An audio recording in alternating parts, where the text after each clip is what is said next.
Welcome back. Thank you for staying with us. So today marks the final opportunity for South Africans to weigh in on the country's proposed overhaul of its citizenship, immigration and refugee framework.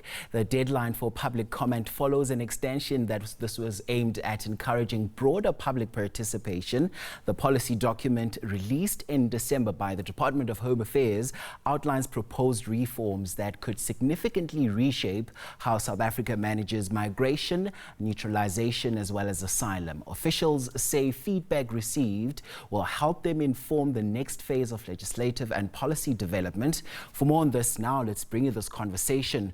Thulani Mavuso is from Home Affairs and is the spokesperson there, as well as Jacinta Ngobese-Zuma, who's from March and March. Thank you so much for your time this morning.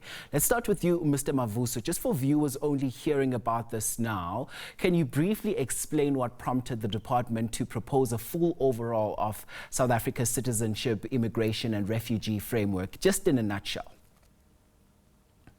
No, thank you very much for the opportunity. So we started this process a few years back where we published the white paper on international migration because we wanted to ensure that we review our migration policy to align with international practices, but also learning from some of the lessons based on the implementation of our 2002 immigration laws. But subsequent to that, in 2019, we took a decision that we needed to include citizenship and refugee protection in that reform, because there's been an abuse, so to say, of immigration laws because it allows someone to arrive in the country as, for example, a temporary resident, and then obviously migrate to permanent residence and subsequently migrate to citizenship. So we wanted to de-link the acquisition of citizenship with immigration status. So that is why we have now obviously developed this white paper, which will subsequently now repeal the three pieces of legislation by creating one legislation to ensure that both citizenship and immigration are talking to each other. So that's where we are in the process, and we've done the public consultation process now. As you've correctly said, today is the last day for us to receive a written public inputs on the white paper. I'm going to ask you about the level of public engagement that you got out of this, but we'll come to that. Let's just park it for now to bring in Jacinta as well. So Jacinta, you just heard there from the department, says that this was, something that was needed to fix a system. Do you get a sense that it is really addressing some of those policy inefficiencies that we've been seeing, or this is something that might not work? What sense are you getting? Firstly, I'd just like to thank you guys for the opportunity. And Mr. Mavuso, we know each other from the consultations. We have actually met, and we are one of the people who are very excited on this process. But we are actually even more sad that it's taken so long for this process to start, because as he mentioned, this is something that they identified a long time ago when it was Minister Mutwaledi who brought it to the fore. And it revealed for South Africans the process that government goes through to actually have these policies sometimes doesn't reach the people. And it was actually a process where government had to go back and consult the people, which is something they should have done initially.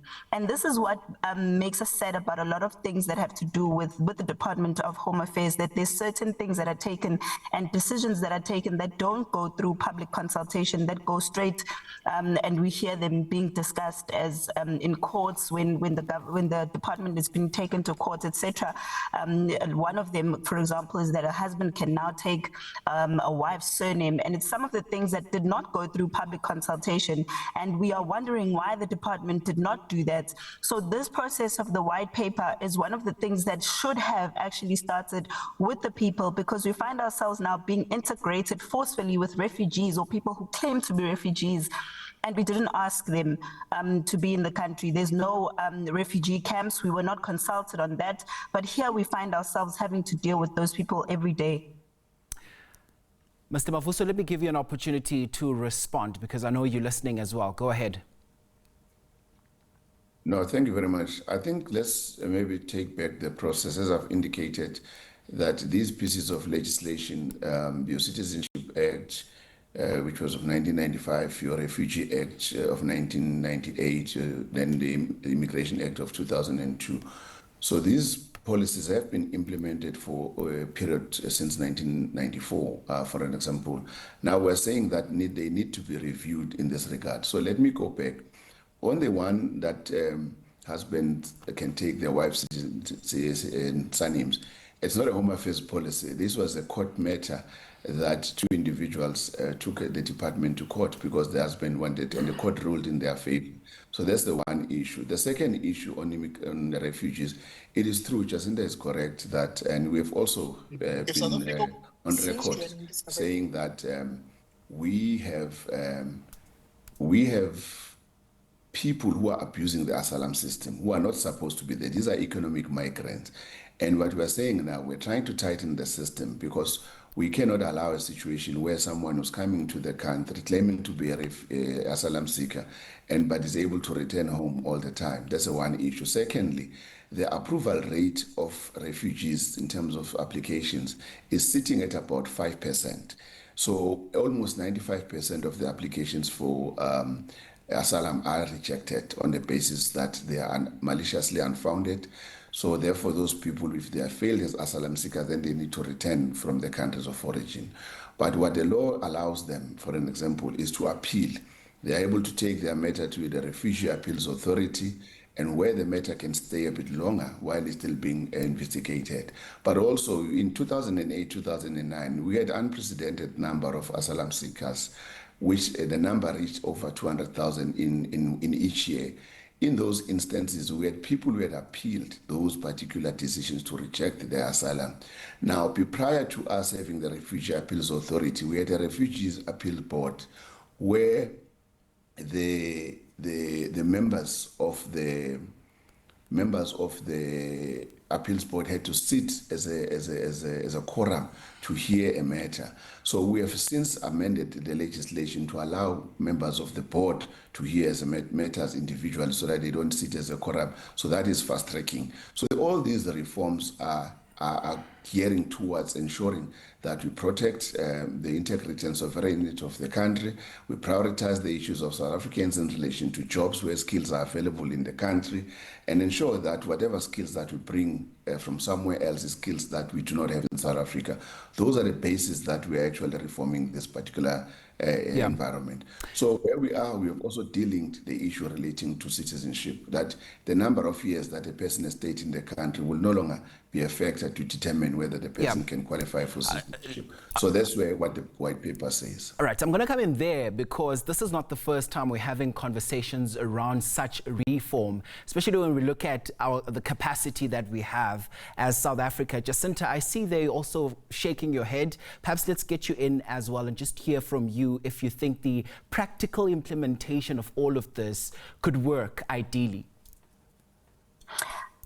Well, I do believe that if government is more intentional about it, it could work. Because remember, we're dealing with a government that has a lot of beautiful policies, but the implementation of them is really, really questionable. Because that's why we find Home Affairs officials being able to bypass certain things in order to make money out of the system. So if Home Affairs is giving, for example, I'll just say papers to refugees to certify their refugee status, what is the department doing in order to make sure that those documents for refugees, for example, are not being photocopied? And what is the system, the integrated system that they use to check that when a person who claims to be a refugee, for example, is opening a tuck shop and they're working with the Department of Small Micro Businesses and Enterprises, for example, do they have a system that is integrated?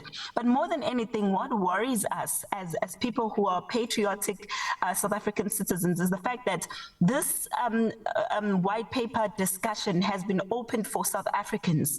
But what we have come to see in some of these consultation processes, and what we've seen in many of these discussions that have been going on, is that we find that foreign nationals nationals who are here in the country are also being given an opportunity to contribute to this white paper on immigration, which completely defeats the purpose. Now you're saying to us that you're giving an opportunity to the same people that we're trying to fix our country from, an opportunity to make inputs that tell us how to properly run the immigration process in our own country. You know, I know that there's our Progressive Forces members who actually got into a consultation where there was one of these foreign-funded NGOs, and what we found there was disgusting, actually, that these NGOs are transporting people to come to the consultations, and when they get there, they start making inputs for themselves on what must happen with our white paper. And it doesn't end there. This platform was open for South Africans, but even people in Zimbabwe who are living there currently are able to make inputs about the state and status of the country when it comes to immigration. So we want to know from Mr. Mavuso and the department, how are they going to sift out and select these inputs that are from South Africans? Because we don't need, and by rights, I don't even understand, why should we have inputs from people who are non-South Africans on a South African matter? Mr. Mavuso, you hear there some of the sharpest criticisms around this matter is that you can't have people playing both referee and player in this matter. Let's hear from you. Well, I think in terms of our constitution, there's nothing that prohibits any person to make any input into that. We work with international organizations, for an example, United Nations, the AU, SADC, in policy formulation, whether we're dealing with Africa, free trade agreement, and many other instruments. So what I would like to say in that regard is that as a global community, we have to collaborate to ensure that we are not operating as an island, as government of South Africa. Unfortunately, South Africa is part and parcel of international instruments and international law and signatory in many of those. And therefore, collaboration with those international bodies becomes very important. We also have bilateral engagements and work at multilateral fora with our partners to ensure that there's common understanding between ourselves in terms of how we manage all our issues. So therefore, South Africa's constitution does not prohibit any inputs that is exclusive on any policy issue because, as I said, we work with different institutions across the world. All right, Jacinta, yeah, go ahead. I think I find it so strange that every single time the government messes up on something, they run to claiming that the Constitution says. Because the Constitution has limitation clauses, and limitation clauses are there for a reason, because they are of the understanding that certain things are meant only for the citizens. And there's no Constitution in the world that was drawn up for every single person. You're talking about bilateral agreements, and you're talking about having international relations, and also telling us that you can't limit people from their input about our country.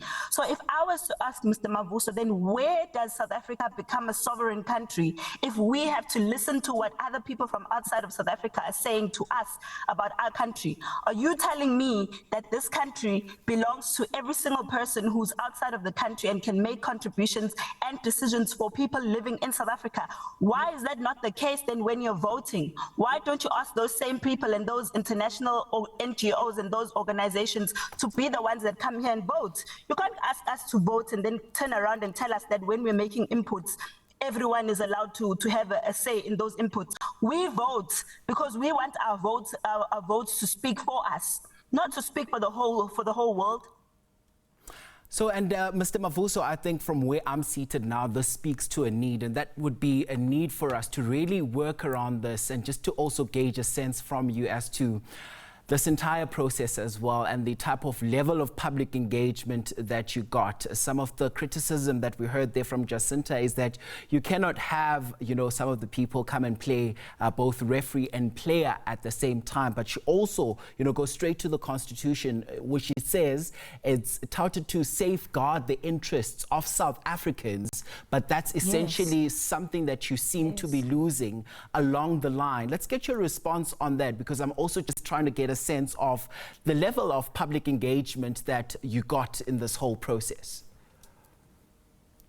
No, thank you very much. Well, I do understand that the issues of this nature can be very emotive and raises a number of contested subjects. But let me explain.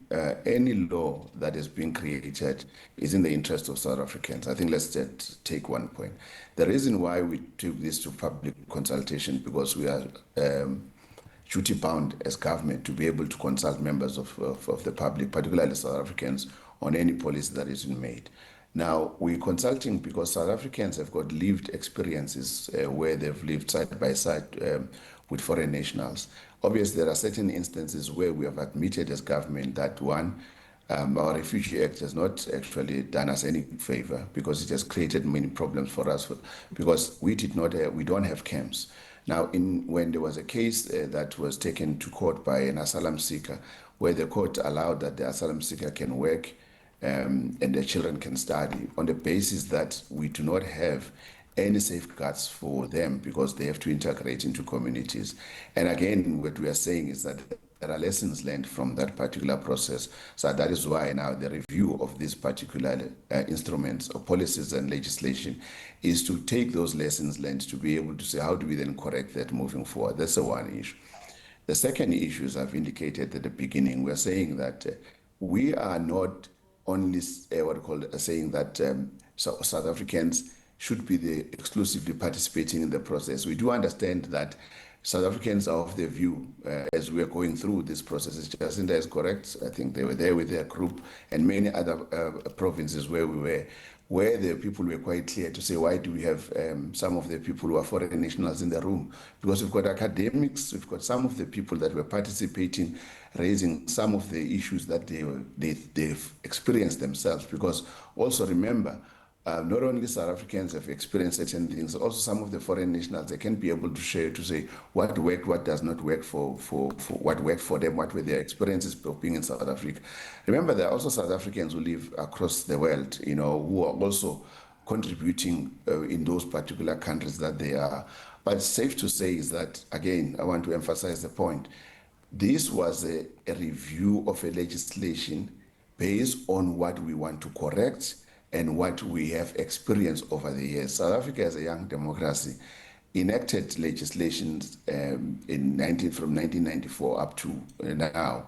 And in those, there are lessons that we have learned, and we need to be able to do some corrective measures in there. So where we are with this one, we're saying that we have accepted the fact that the Refugee Act needs to be repealed and be fixed, but also there was an issue relating to us withdrawing from, for example, the Convention of 1951.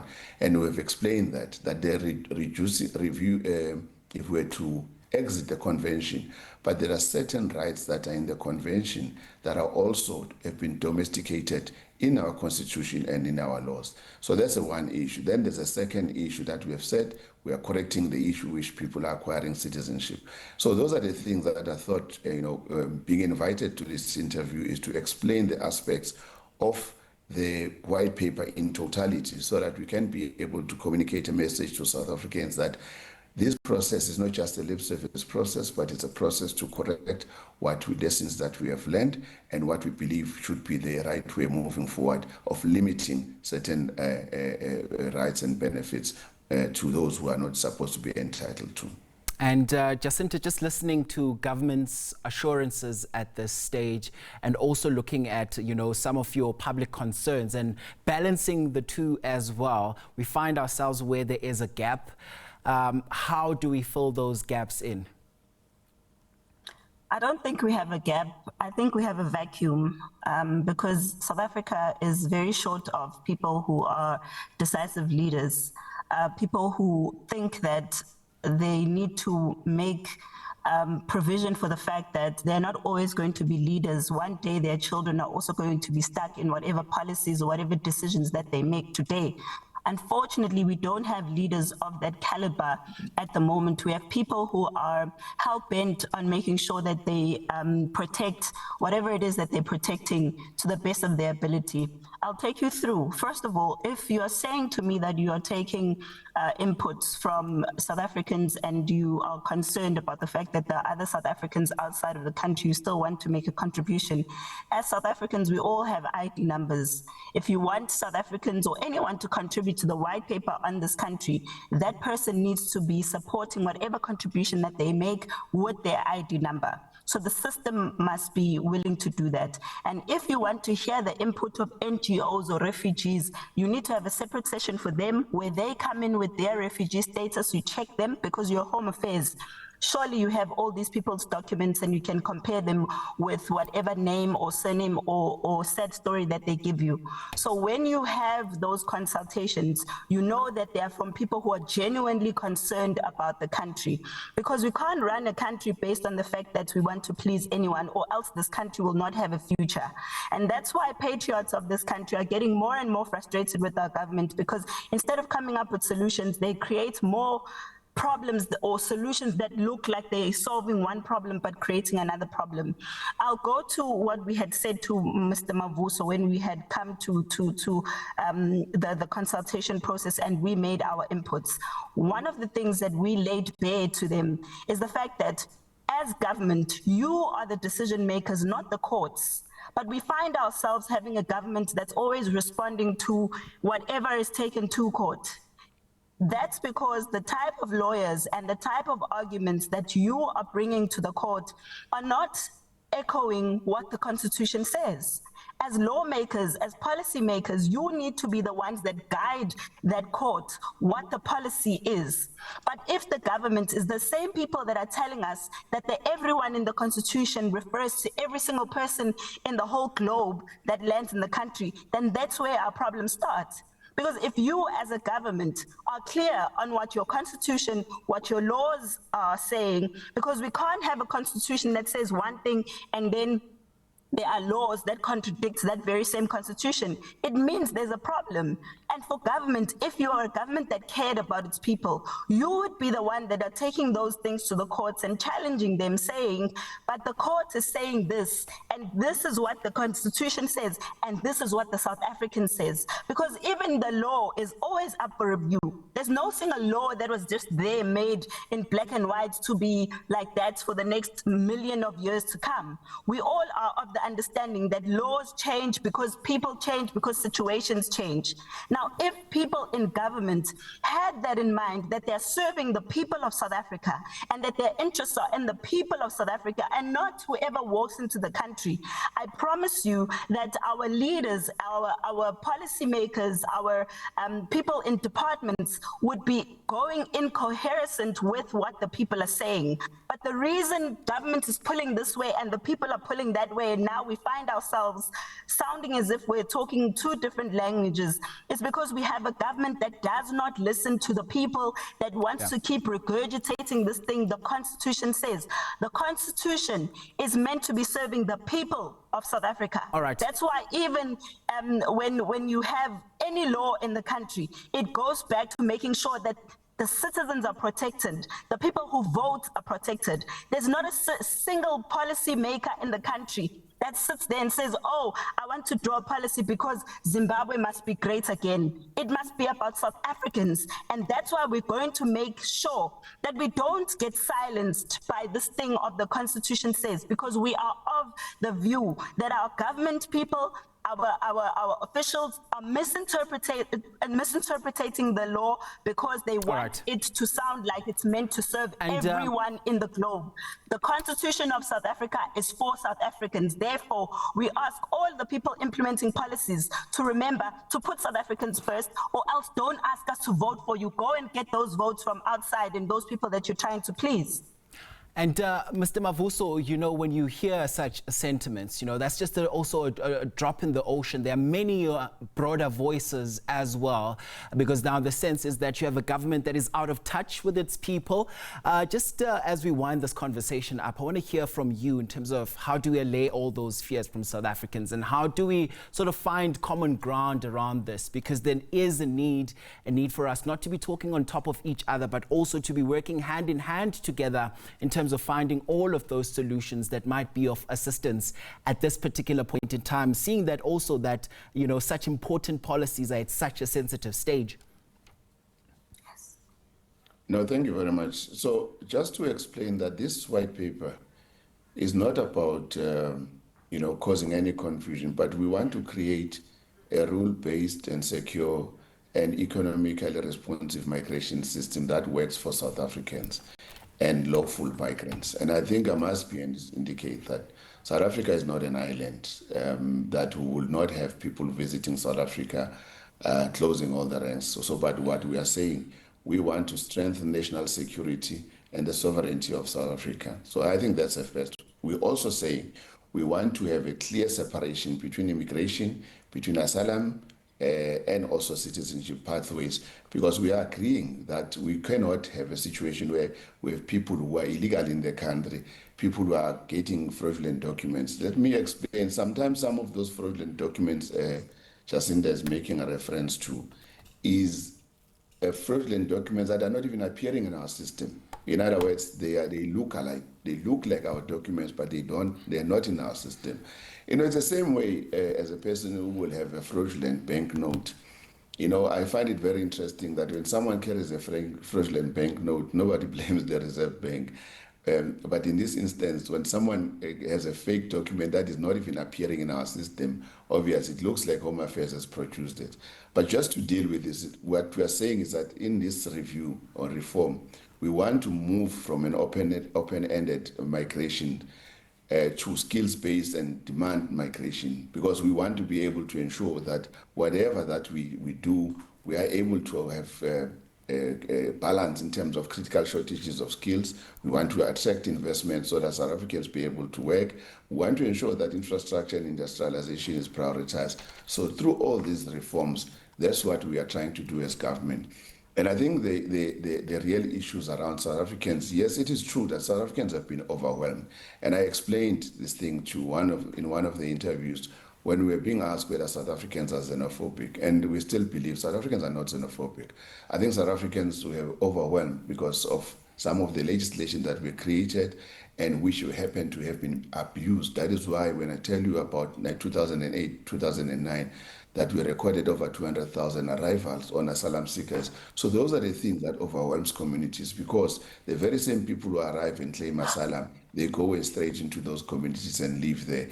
And we do accept that there is a need to review that. There's a need to reverse some of those issues to ensure that communities are able to settle in a manner that, one, they are in living spaces where government can be able to provide services. They're in living spaces where they can be able to be protected, but also to ensure that government takes the responsibility in the role of managing the issue of asylum seekers and migrants. That's exactly what we are doing. I don't believe that we are being quiet when we see what is happening on the ground. We are not quiet, but also we cannot be reckless as government in terms of how we respond to these issues. We need to respond in an orderly manner that is also lawful, to ensure that we do not allow any situation where there's tension and violence between those who are South Africans and those who are foreigners. Our role is to mediate, to ensure that those who are supposed to return to their countries of origin, they return in an orderly manner, so that they can be able to say, if they were to come to South Africa, they come lawfully, because our role is to ensure that the admission of those who come into the country is done lawfully. We accept also that we have porous borders. That is something that we cannot run away from. That is why the Border Management Authority was formed. Part of its responsibility is also to manage the borderline. All right, Thomas, thank you both so much for your time and insights on the program. Jacinta Ngobese-Zuma is from March and March, as well as Thulani Mavuso, who's the Home Affairs spokesperson. Thank you so much indeed for your time on the program this hour.